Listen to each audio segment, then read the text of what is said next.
وَنُنَزِّلُ مِنَ الْقُرْآنِ مَا هُوَ شِفَاءٌ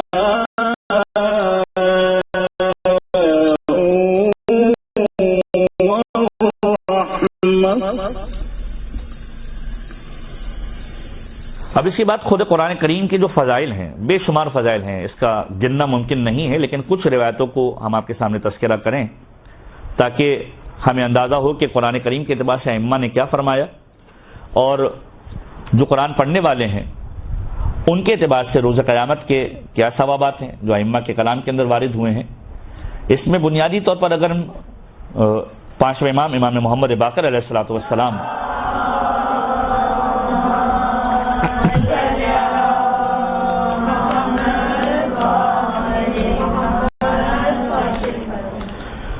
کی روایت کا سہارا لیں تو امام نے فرمایا کہ 3 طرح کے گروہ ہیں جو قرآن کریم کو تلاوت کرتے ہیں یا پڑھتے ہیں۔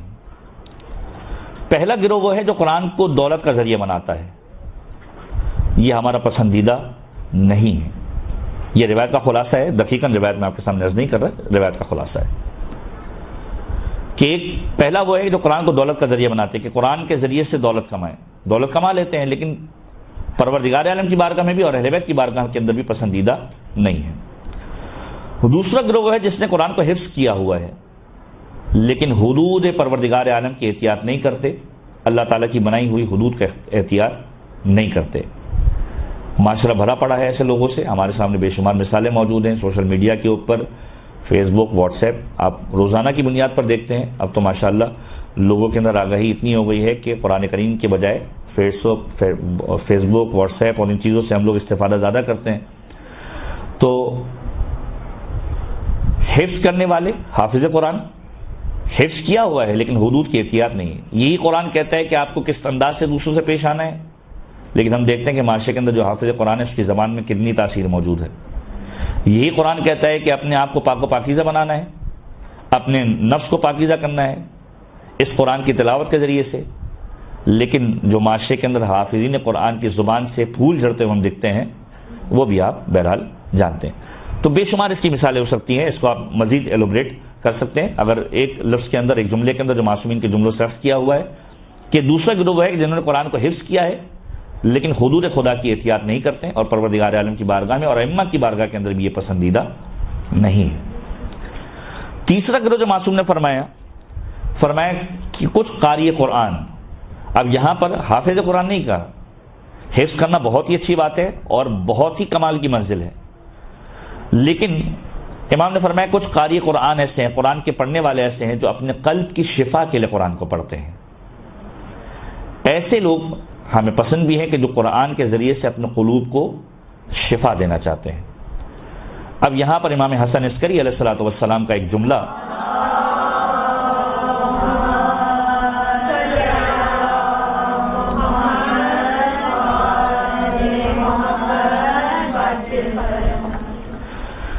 کہ امام حسن عسکری علیہ الصلوۃ والسلام ارشاد فرماتے ہیں کہ علیکم بالقرآن شفا، پروردگار عالم نے اس قرآن کے اندر تمہارے لیے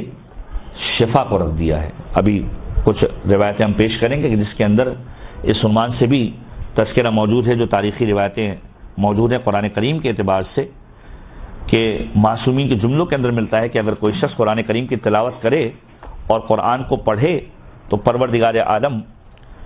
شفا دے دیا کرتا ہے مریض کو۔ چھٹے امام کا جملہ ہے، سفینۃ البحار،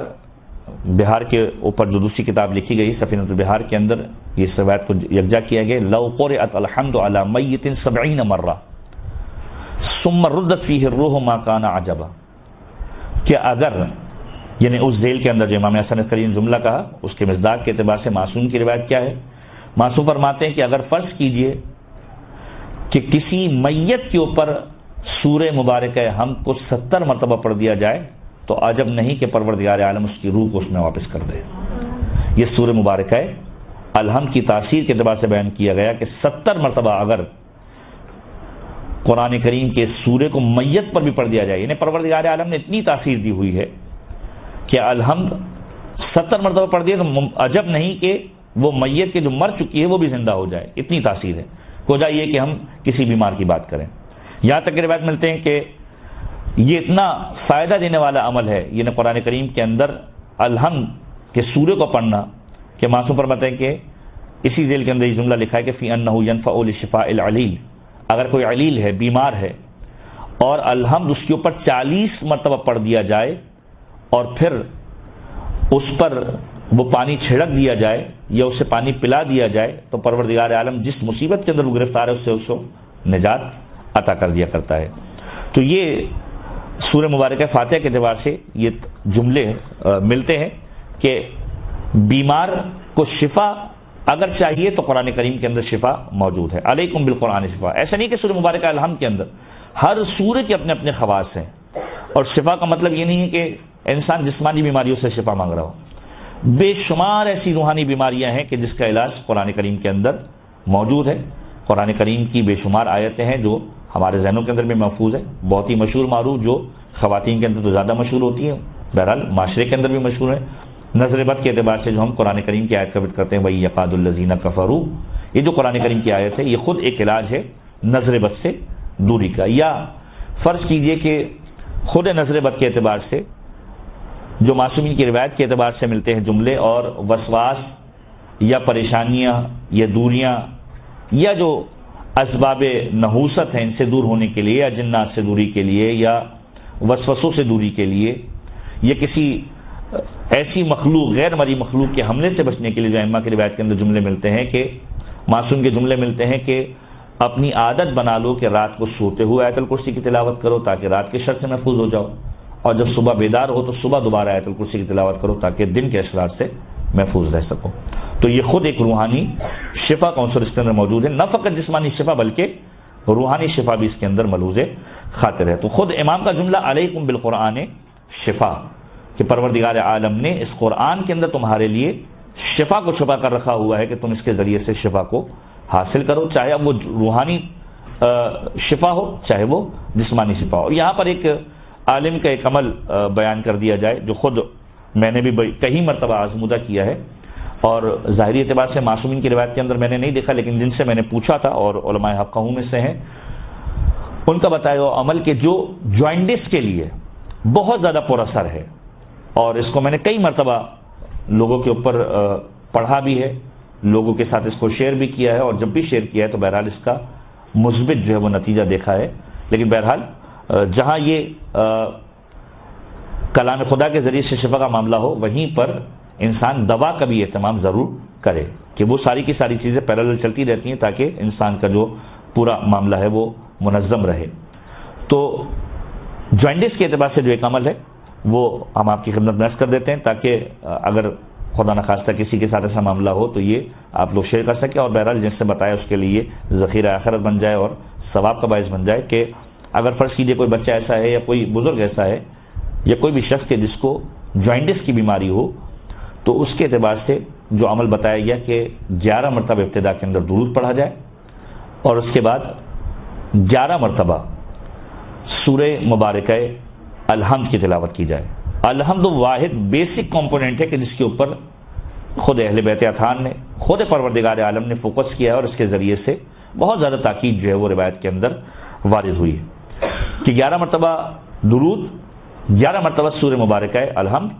اس کے بعد 11 مرتبہ سورہ مبارکہ اخلاص یعنی سورہ مبارکہ قل هو اللہ احد، اور اس کے بعد دوبارہ 11 مرتبہ درود۔ اس کو پڑھ کر مریض کے اوپر اگر فرض کیجئے دم کر دیا جائے یا مریض خود پڑھ لے اس کو تو یقینی طور پر افاقہ ہوگا، اور بہرحال یہ آزمودہ نسخہ ہے لیکن اس کے ساتھ ساتھ پیرالل جو ان کی دوائیاں ہیں اس کو بھی بہرحال وہ ملحوظ خاطر رکھے۔ تو یہ ایک عمل تھا جو ہمارے ذہن کے اندر موجود تھا، اور یہ آزمودہ چونکہ کیا ہوا ہے اور اس کی تاثیر کو ہم نے دیکھا ہوا ہے لہذا آپ کے سامنے ہم نے عرض کر دیا۔ تو قرآن کریم کے اعتبار سے امام باقر کے جملے کہ قرآن کو دولت کا ذریعہ بنانے والا یہ بھی پسندیدہ نہیں ہے اہل بیت کی نگاہ کے اندر، جنہوں نے حفظ قرآن کیا ہوا ہے لیکن حدود خدا کی احتیاط نہیں کرتے یہ بھی پسندیدہ نہیں ہے۔ اب اس کے وائس ورثہ اگر آپ چلے جائیں کہ وہ کہ جو قرآن کو دولت کا ذریعہ نہیں بنا رہے اہل بیت کی نگاہ میں پسندیدہ ہیں، وہ کہ جنہوں نے قرآن حفظ کیا ہے اور احتیاط بھی کرتے ہیں، قرآن کی رعایت بھی کرتے ہیں، یقینی طور پر اہل بیت کی بارگاہ میں پسندیدہ ہیں۔ اور تیسرا وہ کہ جو قرآن کریم کو اپنے قلب کی شفا کے لیے تلاوت کرتے ہیں کہ اس کے ذریعے سے ہمیں شفا مل جائے، پروردگار عالم کی بارگاہ میں اور قرآن کو تلاوت کرتے ہیں پروردگار عالم انہیں پسند کرتا ہے. اسی لیے مولا کا جملہ ہے علیکم بالقرآن شفا. قرآن نے پروردگار عالم تمہارے لیے قرآن کے اندر شفا کو رکھا ہوا ہے، چاہے وہ جسمانی شفا ہو چاہے وہ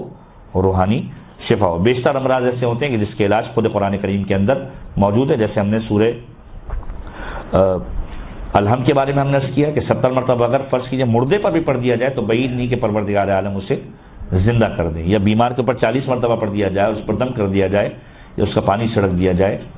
تو پروردگار عالم اسے شفا دے دیا کرتا ہے. اور خود فیور کے اعتبار سے، بخار کے اعتبار سے بھی بعض علماء کہتے ہیں کہ سورہ مبارکہ الحم کا سہارا لیا جائے تو پروردگار عالم افاقہ کر دیا کرتا ہے. اسی طریقے سے نظر بد کے اعتبار سے آیتیں ہیں، آیت الکرسی ہے. خود وسواس کے اعتبار سے جو وسواس کے اندر مبتلا ہیں اگر وہ اپنی عادتوں کے اندر سورہ مبارکہ ناس اور سورہ مبارکہ فلق کو اپنے وتیرے کے اندر رکھیں اور اپنی عادت کے اندر رکھیں تو یقینی طور پر کچھ نہ کچھ افاقہ انشاءاللہ انہیں محسوس ہوگا. اسی انداز سے شفا کے اعتبار سے اگر کسی کو ہیجان کا معاملہ ہو کہ بہت زیادہ ہیجانی کیفیت ہو جاتی ہے اور انسان جو ہے وہ اس کو برداشت نہیں کر پاتا تو ایسی صورت کے اندر بھی بعض علماء یہ بیان فرماتے ہیں، ظاہری اعتبار سے میں اس روایت کو میں نہیں دیکھ پایا، روایت میرے ذہن کے اندر ہے کہ سورہ مبارکہ طارق کی ابتدائی 10 آیتوں کو انسان اگر تلاوت کرے تو ہیجان کے اعتبار سے علماء بیان فرماتے ہیں کہ انسان اپنے آپ پر قابو کر لیا کرتا ہے کہ اس کے خیالات اور منتشر نہیں ہو پاتے اور مختلف جگہوں پر وہ بھٹک نہیں پاتا. تو قرآن کریم کے اعتبار سے امام کا جملہ علیکم بالقرآن شفا. اب خود قرآن کریم کے اعتبار سے معصوم کا جملہ ایک مرتبہ پڑھی محمد والے محمد.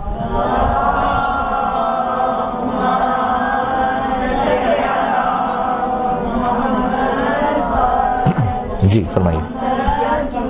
ہیزیان نہیں، ہیجان. ہیزیان تو بھولنے کی بیماری ہے. ہیجان کہ انسان کا ذہن منتشر ہو جاتا ہے بعض اوقات ایسے خیالوں کے اندر کہ جو غیر مناسب ہوتے ہیں، بعض اوقات یا ایسے خیالوں کے اندر وہ گم ہو جاتا ہے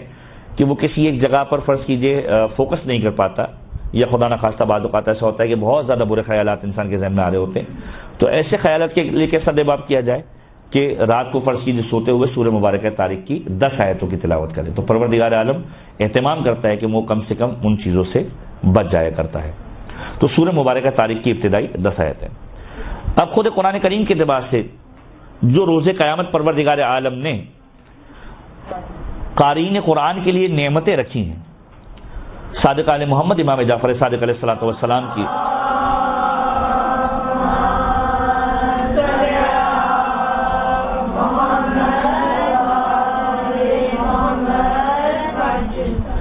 روایت کا جملہ کہ روز قیامت قرآن کس طرح مدد کرنے کے لیے آئے گا کہ روز قیامت ہر ایک کو مختلف قسم کی نعمتیں اور مراعات ملیں گی.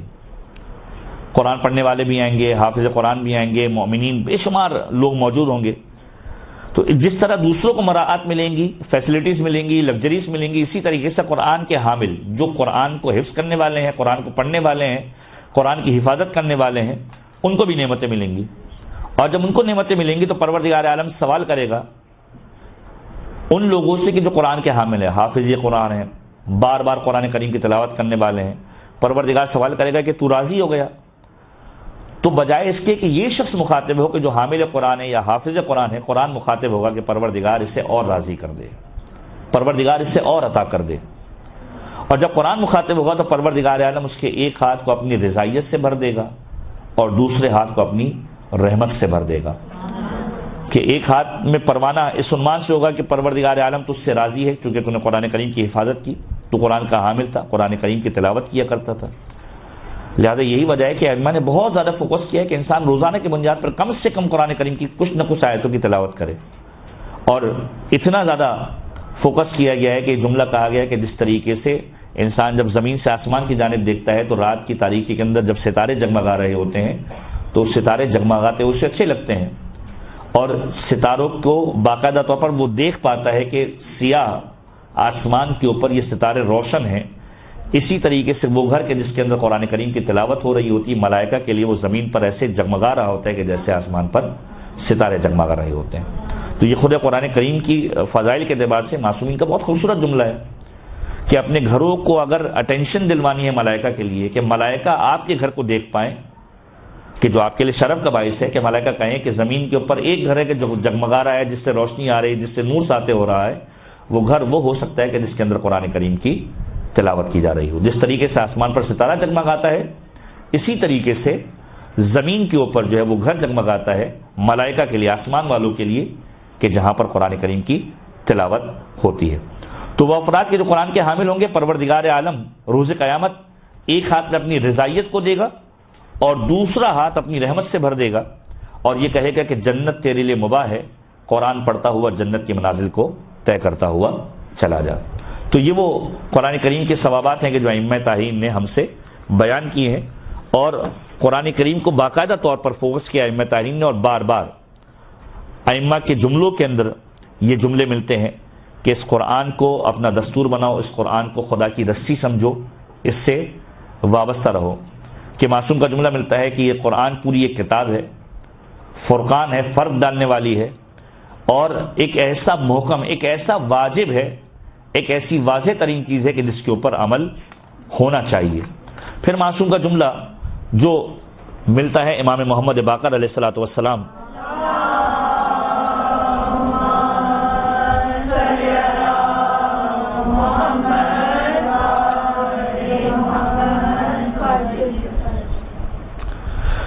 فرماتے ہیں کہ تعلم القرآن فإن القرآن یأتی یوم القیامہ فی احسن صورت۔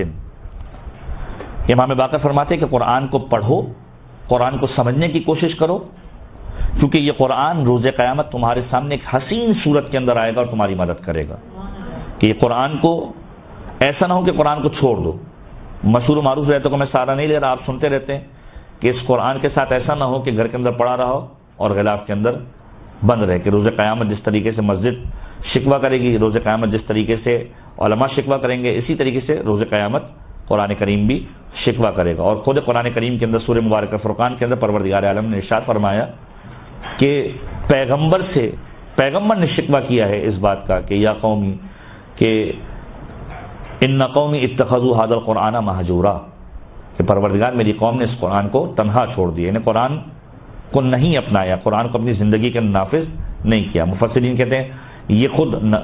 قرآن صامت کے اعتبار سے بھی ہے اور قرآن ناطق کے اعتبار سے بھی، کہ مولا کائنات کو چونکہ پیغمبر کی بات چھوڑ دیا تھا، قرآن ناطق تھے، لہذا تفسیر کے اعتبار سے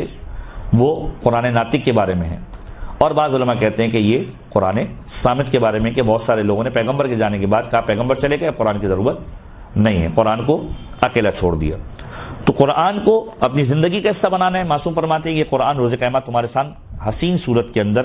آئے گا۔ اور پھر یہ جملہ ملتا ہے کہ جنت کے اندر جو درجات پروردگار عالم نے رکھے ہیں وہ بھی آیات قرآنی کی عدد کے اعتبار سے ملتے جائیں گے۔ جو جتنا آیات قرآنی کو پڑھتا جائے گا اتنا جنت کے اندر اپنے درجات کو بڑھاتا جائے گا۔ نہج البلاغہ کے اندر امیر المومنین علی بن ابی طالب علیہ الصلوۃ والسلام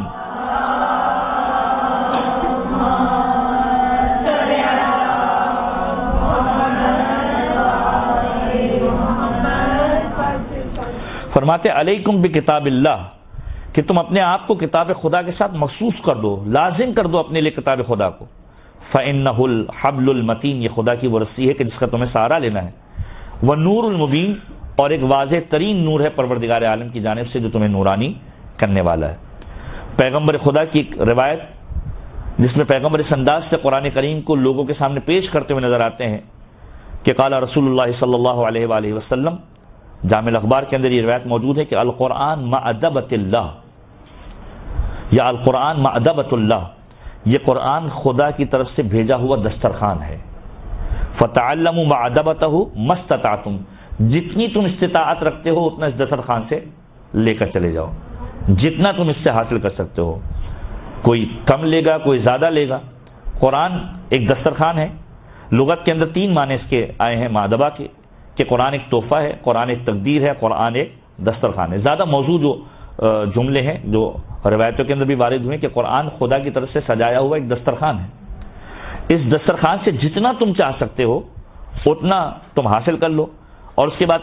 پیغمبر کا جملہ کہ ان ھذا القرآن هو حبل اللہ، یہ خدا کی رسی ہے، اسے تھامے رہو۔ وهو المنذر، یہ تمہیں ڈرانے والا ہے اور واضح طریقے سے ڈرانے والا ہے۔ وهو المنذر المبین، بالکل واضح طریقے سے ڈرانے والا ہے۔ والشفاء النافع، جو امام حسن عسکری کا جملہ تھا تمہارے لیے نفع دینے والی شفا رکھتا ہے، تمہارے لیے شفا کا باعث ہے۔ فقرؤہ، اس قرآن کریم کی قراءت کرو اور اس کی تلاوت کرو۔ اور اس کے بعد فرمایا کہ فإن اللہ یأجرکم، پروردگار عالم تمہیں اجر دے گا، علی تلاوت کل حرف، ہر حرف کے بدلے میں جو تم تلاوت کرو گے، 10 حسنات، 10 نیکیوں کو۔ اور اس کے بعد یہ جملہ کہا اما انی لا اقول الف لام میم حرف، کہ میں الف لام میم کو حرف نہیں کہوں گا۔ الف لام میم میں الف الگ ہے، لام الگ ہے، میم الگ ہے، اور یہ تینوں ملا کے 30 نیکیاں پروردگار عالم تمہیں عطا کرے گا۔ ایک ہے لفظ اور ایک ہے حرف۔ لفظ کنسسٹ ہوتا ہے حروف کے اوپر، الف بے یہ حروف ہیں، اور لفظ کے جو ان مختلف حروفوں کے ذریعے سے بنایا جاتا ہے۔ یعنی اگر آپ نے ایک آیت کی تلاوت کی فرض کیجئے تو الحمدللہ رب العالمین کے اندر آپ نے بے شمار حسنات کو حاصل کر لیا، کہ الحمد کے اندر الف بھی ہے، لام بھی ہے بھی ہے، میم بھی ہے، دال۔ الحمد ایک لفظ بنا اور یہ کنسسٹ ہے حروف کے اوپر، تو پروردگار عالم یہ ارشاد فرما رہا ہے اس انداز سے پیغمبر کے زبانی، کہ پیغمبر کا جو جملہ ہے کہ فإن اللہ یأجرکم، پروردگار عالم تمہیں اجر دے گا۔ کیا اجر دے گا؟ ہر حرف کی تلاوت، یہ نہیں کہ ہر لفظ کی تلاوت، ہر حرف کی تلاوت کے بدلے میں 10 نیکیاں تمہیں دے گا۔ اور پھر مثال کو سمجھانے کے لیے بیان کیا کہ الف لام میم جو تم کہتے ہو یہ ایک حرف نہیں ہے بلکہ یہ ایک لفظ ہے، اور یہ 3 حروف کے اوپر مشتمل ہے۔ یعنی اس لفظ کو پڑھنے کے بعد پروردگار عالم تمہیں 30 نیکیاں جو ہے وہ عطا کرے گا۔ تو قرآن کریم کے بے شمار فضائل جو آپ پڑھتے رہتے ہیں، سنتے رہتے ہیں، یہ تو ملٹیپلائی ہو جاتے ہیں ماہ مبارک رمضان کے اندر، کہ جس کے بارے میں کہا جاتا ہے کہ لِكُلِّ شَيْءٍ رَبِيعٌ وَرَبِيعُ الْقُرْآنِ شَهْرُ رمضان کے ہر ایک چیز کے لیے کوئی نہ کوئی موسم بہار ہوتا ہے جس میں اس کے اوپر تازگی آ جایا کرتی ہے۔ قرآن کریم کے لیے جو تازگی کا موسم ہے وہ قرآن کریم کے لیے تازگی کا موسم ماہ مبارک رمضان ہے، کہ جس کے اندر نہ کھولنے والا بھی بعض اوقات کھول لیا کرتا ہے۔ تو قرآن کریم کو اس انداز سے بیان کیا گیا۔ اس کے بعد چوتھے امام کا جملہ ملتا ہے کہ اس قرآن کے اندر کیا کیا ہے۔ اب فضائل کی بات ہو رہی تھی، فضائل کے جملے اور بھی آئیں گے ابھی، لیکن چوتھے امام کا جملہ جو امام حسین سے روایت، امام حسین فرماتے ہیں اب عبداللہ الحسین کے کتاب اللہ عز و جل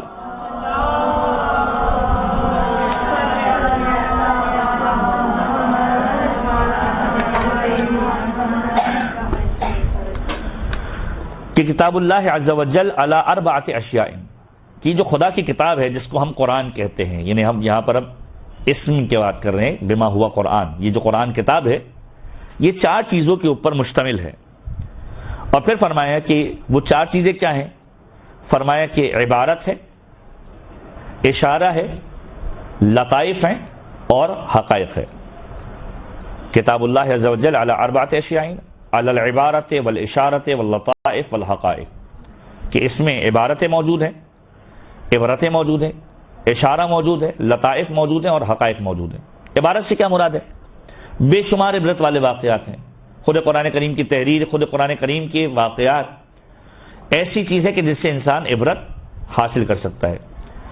بے شمار چیزوں کی جانب اشارہ ہے، پروردگار عالم نے اس کائنات کو کیسے بنایا، اس کائنات کو کیسے سجایا،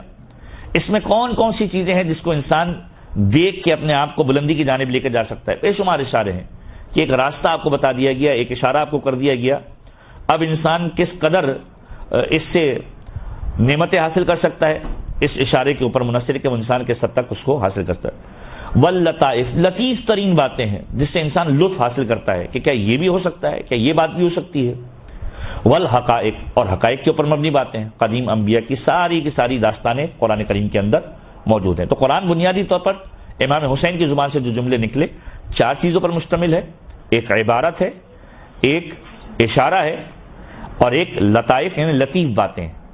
اچھی باتیں، اور حقائق۔ پھر بتائے کہ یہ عبارت کس کے لیے ہے، اشارہ کس کے لیے ہے، لطائف کس کے لیے ہیں اور حقائق کس کے لیے۔ پھر معصوم نے فرمایا کہ فالعبارۃ للعوام، یہ جو عبرتیں ہیں یہ عوام الناس کے لیے ہے، کہ وہ چیزوں کو پڑھیں، واقعات کو پڑھیں، قرآن کریم کی تلاوت کو کریں اور اس سے عبرت کو حاصل کریں۔ والاشارۃ للخواص، اشارہ جو ہے وہ خاص لوگوں کے لیے ہے، کہ پروردگار عالم نے ایک چیز کا اشارہ کیا، اب یہ خاص لوگ ہی ہوں گے کہ جو اس اشارے کو فالو کرتے ہوئے کسی ایک منزل و مقام تک پہنچیں گے۔ واللطائف للاولیاء، اور جو لطیف ترین باتیں ہیں یہ خدا کی محبت کرنے والے بندوں کے لیے ہیں، کہ ان کے لیے خدا نے بڑی اچھی باتیں کی ہیں. مومن کو جنت ملے گی, مومن کے لیے پروردگار عالم دسترخوان سجایا ہوا ہے, جنت میں نہریں بہہ رہی ہوں گی جس میں ہمیشہ ہمیشہ کے لیے رہنا ہوگا, رضوان جنت ہوگا. یہ جتنی باتیں ہیں یہ سارے کے سارے اولیاء خدا کے لیے باتیں کہ جو میٹھی باتیں ہیں, انسان کو پسند آتی ہیں, لطیف باتیں, یہ اولیاء کے لیے. اول حقائق للانبیاء, اور جو حقیقت والی ساری باتیں ہیں وہ ساری کی ساری انبیاء ما سبق کے ساتھ ہیں, کہ وہ تمام کے تمام انبیاء کے جو گزرے ہیں ان کے جو واقعات اور جو حقیقتیں بیان کی, کہ حضرت ہود کی قوم کے ساتھ کیا ہوا, حضرت صالح کی قوم کے ساتھ کیا ہوا. سورہ مبارکہ الحاقہ کے اندر تذکرہ کیا, سورہ مبارکہ ہود کے اندر تذکرہ کیا, قوم عاد اور قوم سمود. یہ تو ایک مثال کے طور پر میں عرض کر رہا ہوں, بے شمار قومیں. حضرت نوح کے ساتھ کیا ہوا, حضرت نوح کے بیٹے کے ساتھ کیا ہوا. ابراہیم اور اسماعیل کا واقعہ جو قرآن کریم نے کوٹ کیا, کہ ابراہیم نے اسماعیل سے جا کر کہا کہ بیٹا میں نے دیکھا تھا خواب کے اندر کہ میں تمہیں ذبح کر رہا ہوں, کہ قال انی ارى فی المنام انی اذبحک, کہ میں تمہیں ذبح کر رہا ہوں. اور بیٹے نے کہا کہ فافعل ما تؤمر, اے بابا اس چیز کو انجام دے دیجئے کہ جس کو آپ کا حکم, جو آپ کو حکم دیا گیا ہے. ستجدنی انشاءاللہ من الصابرین, آپ مجھے صبر کرنے والوں میں سے پائیں گے. یا حضرت نوح نے اپنے بیٹے کے بارے میں قرآن کریم کوٹ کرتا ہے کہ جب حضرت نوح کا طوفان آیا, اپنے بیٹے کے بارے میں کہا کہ اے پروردگار میرا بیٹا اس پہاڑ کے اوپر ہے. قرآن نے کہا فإنہ لیس من اہلک, وہ تمہارے اہل میں سے نہیں, ایسے چھوڑ کر چلے جاؤ. یا اسی طریقے سے قوم ہود, قوم سمود, یا حضرت سلیمان کی پوری داستان, یا سورہ کہف کے اندر حضرت موسیٰ اور حضرت خضر کی پوری داستان, یہ سارے کے سارے وہ حقائق ہیں جو قرآن کریم نے بیان کیا, اور اس کا تعلق جو ہے وہ انبیاء سے ہے. تو اس دوسرے سیشن کے اندر جو ہم نے بات کی وہ قرآن کریم کے فضائل کے اوپر کی, کہ قرآن کریم کے فضائل جو ائمہ نے بیان کیے ہیں, کہ یہ قرآن تمہارے لیے باعث شفا ہے, یہ قرآن تمہارے قلوب کو شفا دینے والا ہے, اسی طریقے سے تمہارے جسم کو بھی شفا دینے والا ہے. یہ قرآن خدا کی رسی ہے کہ جس کو تھامے رکھنا ہے, اور حرف کے بدلے میں پروردگار عالم نیکیاں عطا کرنے والا ہے. یہ قرآن 4 چیزوں کے اوپر مشتمل ہے. پہلی چیز ہے عبارت, دوسری چیز ہے اشارہ, تیسری چیز ہے لطائف, اور چوتھی چیز ہے حقائق. عبارہ یعنی عبرتیں عوام کے لیے ہیں, اشارہ خاص لوگوں کے لیے ہے, اور لطیف باتیں اولیاء کے لیے ہیں, اور حقائق جو ہے اس کا تعلق جو ہے وہ انبیاء ما سبق سے ہے, کہ جن کے پورے واقعات قرآن کریم نے ہمیں کوٹ کیے ہیں. اب اس کے بعد بے شمار باتیں جو قرآن کریم کے اعتبار سے ہیں, کہ قرآن کریم کا اہل بیت سے کیا تعلق ہے. تو بظاہر جو روایتوں کے اندر وارد ہوا ہے کہ قرآن کریم در حقیقت اہل بیت کا قصیدہ ہے, کہ قرآن کریم کی کوئی آیت ایسی نہیں ہے کہ جس کے اندر اہل بیت اطہار کا تذکرہ نہ کیا گیا ہو. اور اس کے ذیل کے اندر بے شمار واقعات جو درج ہوئے ہیں, اس کے اندر امیر شام کا ایک مشہور و معروف واقعہ ہے کہ ابن عباس کو بلایا تھا, اور ابن عباس سے کہا تھا کہ ابن عباس کوئی ایسی قرآن کی آیت کی تلاوت کرو کہ جس کے اندر علی اور اولاد علی یا اہل بیت کا تذکرہ موجود نہ ہو. اور ابن عباس کا یہ جملہ تھا کہ قرآن کے اندر کوئی ایسی آیت نہیں ہے کہ جس کے اندر علی اور اولاد علی کا کسی نہ کسی اعتبار سے تذکرہ نہ ہو, یا اہل بیت کا تذکرہ نہ ہو. تو اس نے کہا کہ کیسے ممکن ہے, قرآن کریم کے اندر عذاب کی جو آیتیں ہیں وہ بھی موجود ہیں, اور جنت کی نعمتیں کی بھی باتیں موجود ہیں. وہ آیتیں پڑھتا جاتا تھا, اور ابن عباس اس کی تفاصیر بیان کرتے جاتے تھے, یہاں تک کہ جب جہنم کا تذکرہ آیا کہ جہنم کے اندر وَأَلْقِيَ كُلَّ كَفَّارٍ وَعَنِيدٍ, کہ جہنم کے اندر ملاقات کریں گے سارے کے سارے کافر اور سارے کے سارے بغض رکھنے والے. تو اس مقام پر آ کر ایک مرتبہ ابن زیاد امیر شام نے ابن عباس کو کوٹ کیا کہ اب تم کیا وجہ بیان کرو گی, اس کے اندر علی اور اولاد علی کو کہاں سے لے کر آؤ گے. تو ابن عباس نے مسکرا کر کہا تھا کہ دیکھو بات یہ ہے کہ جہنم میں ملاقات کرنے والے کافر اور بغض رکھنے والے ہوں گے. کافر پیغمبر کا منکر ہے, اور انیس جو ہے علی ابن ابی طالب کا منکر ہے. تو بے شمار ایسی روایتیں موجود ہیں کہ جس کے اندر قرآن کا خاص تعلق اہل بیت کے اطہار کے ساتھ ہے. اسی لیے پیغمبر کا جملہ ہے کہ میں تمہارے درمیان 2 چیزیں چھوڑ کر جا رہا ہوں, ایک قرآن اور ایک اہل بیت, اور ان دونوں سے تمہیں تمسک اختیار کرنا ہے حتیٰ کہ تم حوض کوثر پر پہنچو اور مجھ سے ملاقات کرو. لیکن اگر کسی ایک کو بھی چھوڑ دیا تو تم گمراہ ہو جاؤ گے. جس نے دونوں کو تھام کر رکھا تو دونوں کو تھامنے کی صورت کے اندر وہ شخص کم سے کم گمراہ نہیں ہوگا. اور اس کے بعد 2 روایتوں کو میں تذکرہ اور کر دوں, اور اس کے بعد اس سیشن کو اختتام کریں گے ہم. اس کے بعد انشاءاللہ تفسیر کے مختصر سے مرحلے پہ آئیں گے کہ معصوم کا جملہ جو پیغمبر نے ارشاد فرمایا, کہ 2 روایتیں پیغمبر نے اس عنوان سے ارشاد فرمائی, قارئین قرآن اور جو قرآن پڑھنے والے ہیں اور جو قرآن کی تلاوت کرنے والے ہیں, کہ پیغمبر فرماتے ہیں اشراف امتی حملۃ القرآن و اصحاب اللیل, میری امت کے شرف رکھنے والے لوگ، شریف ترین لوگ، اشراف ترین لوگ، جن کو پیغمبر اشراف امت کہہ رہے ہیں، وہ ہیں کہ جو حامل قرآن ہے، یعنی حافظ قرآن ہے اور جن کے پاس قرآن موجود ہے۔ وہ اصحاب اللیل، اور جو رات کو جاگ کر قرآن کریم کی تلاوت کرنے والے ہیں۔ دوسرا پیغمبر کا جملہ کہ لا يعذب اللہ قلبا والقرآن، پروردگار عالم اس قلب کے اوپر، اس دل کے اوپر کبھی بھی عذاب نہیں کرتا جس کے اندر قرآن کریم موجود ہوتا ہے۔ تو پروردگار عالم سے ہم دعا کرتے ہیں کہ پروردگار ہمیں قرآن سے مانوس بھی رکھے، قرآن کریم کے قریب بھی کرے، اور قرآن کریم کو اگر استطاعت ہے اور ہماری حیثیت ہے تو ہمیں قرآن کریم کو حفظ کرنے کی توفیق بھی عنایت کرے، اور جو حفظ کیا ہوا ہے اسے بار بار یاد کر کے باقی رکھنے کی بھی توفیق عطا فرمائے، اور قرآن پر نہ فقط یہ کہ قرآن کو پڑھنے کی توفیق دے، بلکہ قرآن کریم کو اس انداز سے اپنی زندگی کے ڈھالنے کی کوشش کریں کہ قرآن کریم ہماری زندگی کا ایک جز بن جائے، زندگی کا ایک حصہ بن جائے، اور قرآن کریم کے ذریعے سے اپنی جسمانی اور اپنی روحانی بیماریوں کو ہم دور کر سکیں۔ جس طریقے سے قرآن کریم کی تلاوت اگر گھر میں کی جاتی ہے تو وہ اہل سما کے لیے، آسمان والوں کے لیے ستاروں کی مانند جگمگاتا ہے۔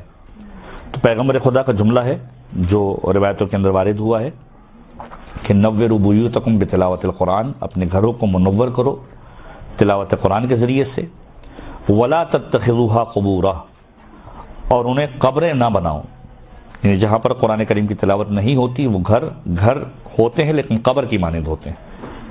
لہذا اپنے گھروں کو قبر نہ بناؤ۔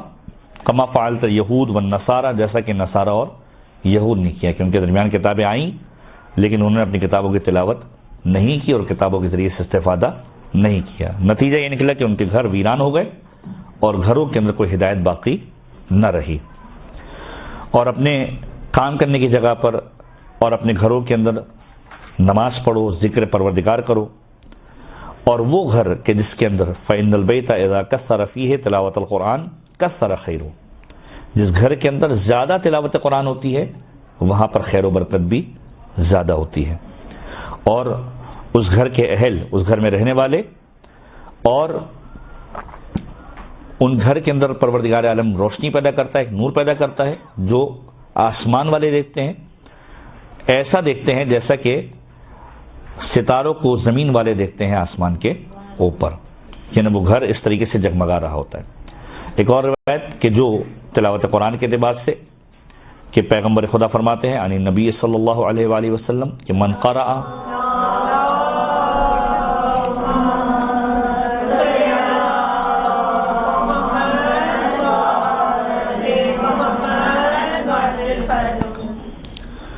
کہ من قرأ 10 آیات فی لیلۃ لم یکتب من الغافلین، کہ جو رات کو سوتے ہوئے، یعنی رات کو من قرأ 10 آیات فی لیلہ، جو رات کو 10 آیتوں کی تلاوت کرے، خدا اسے غافلین میں سے نہیں لکھے گا کہ وہ غفلت کرنے والوں میں سے نہیں ہے۔ من قرأ 50 آیۃ کتب من الذاکرین، جو 50 آیتوں کی تلاوت کرے گا خدا اسے ذکر کرنے والوں میں لکھ دے گا۔ من قرأ 100 آیۃ کتب من القانتین، تو پروردگار عالم ان لوگوں میں لکھا کہ جو خداوند متعال کے قریب ہیں۔ تو پروردگار عالم کی بارگاہ میں اس عنوان سے قرآن کے ہمیں قریب ہونا ہے۔ اور اس کے بعد معصوم کا جملہ کہ انسان قرآن کے ذریعے سے اپنے آپ سے خدا کی بارگاہ میں قریب ہو اور شفا پائے خدا کی بارگاہ میں۔ برحمتك يا أرحم الراحمين وصلى الله على محمد وآله الطاهرين۔